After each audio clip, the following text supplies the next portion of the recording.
watching UrbanGrindTV. Yeah, man, I'm down here with Museum 44 and UrbanGrindTV, man. We out here spreading this ism, man. You know what I'm saying? Trying to increase the peace and exercise a bit of street order. I'm down here on the low end of Chicago, man. Right over here is where the wells used to be. You know what I'm saying? I knew some real outstanding, well, I still know some real outstanding brothers. You know, some geniuses, whips up top. You know what I'm saying? It came from that environment.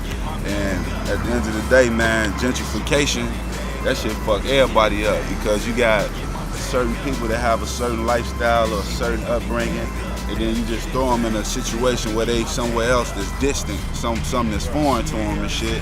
And you know, the people that in these different environments might have a different upbringing or different concepts in which they abide by different laws and policies, or you know, just different rituals and things of that matter. So when you got, you know, differences colliding, coming together, man, it's a good chance there's gonna be some altercations. You know what I'm saying? Motherfuckers talking about how bad Chicago murder rate is now, what's going on now.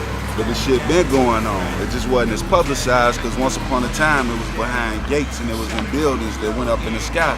They wasn't spread it out and shit. Now spread it out, now everybody alarmed. At the end of the day, man, once they taught us to hate Africa, they taught us to hate ourselves and shit. We was shorties looking at PBS seeing Africans with flies and shit flying all on them and looking like they real fucked up. And you looked at it like, man, Africa a great place, or Africa this and that, but fuck that, I don't even want to be around that shit, you know what I'm saying? So with that right there inflicted self-hate in all of us.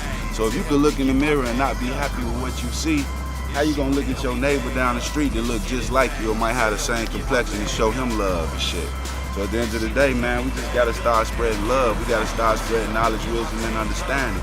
We gotta teach these young ladies about Madam C.J. Walker, who was the first black millionaire, balling out of control, you know what I'm saying? Selling hair care products and shit before we let other ethnicities slide in and take over the concept and shit, you know what I'm saying? The thing is with African Americans, man, we gotta learn how to establish economic and political control of our communities and learn how to support each other, you know? Don't look at it as, oh man, my man got a stove, so I know I can go there and get something for free. He just gonna look out for me and this and that. Man, business can't win like that if you constantly giving things out for free. You know what I'm saying? Let's support each other. That way, you know, you support this business, he can give you some game and start yours. And we all can do things collectively, you know what I'm saying? It's crazy as hell how we don't even spend money in our own community or with our own, you know what I'm saying? Because every other ethnicity, they can come in our communities and just set up shop, and we'll feel more comfortable shopping with them than we do our own and shit.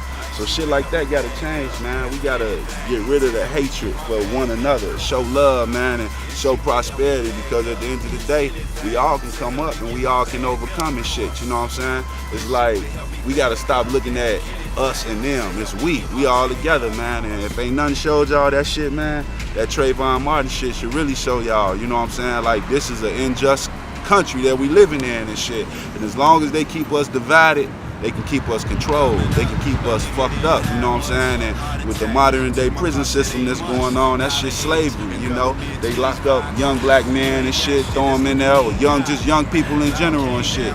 Now they got them working for shit, $20 a week or whatever and shit, and they doing the same jobs that AT&T or General Electric have to pay a motherfucker $20, $25 an hour and shit. So they winning like a motherfucker. You got General Electric, Interscope Records, goddamn it, Universal Records investing in the prison system and shit. You know what I'm saying? It's one of the most fastest growing stocks on the market and shit. You know, the CCA and the DEA, they all together, man. We just gotta wake up, man, and unite and try to do what's right, man, and spread this ism. Church is definitely on the move, and now you in the vision. Church.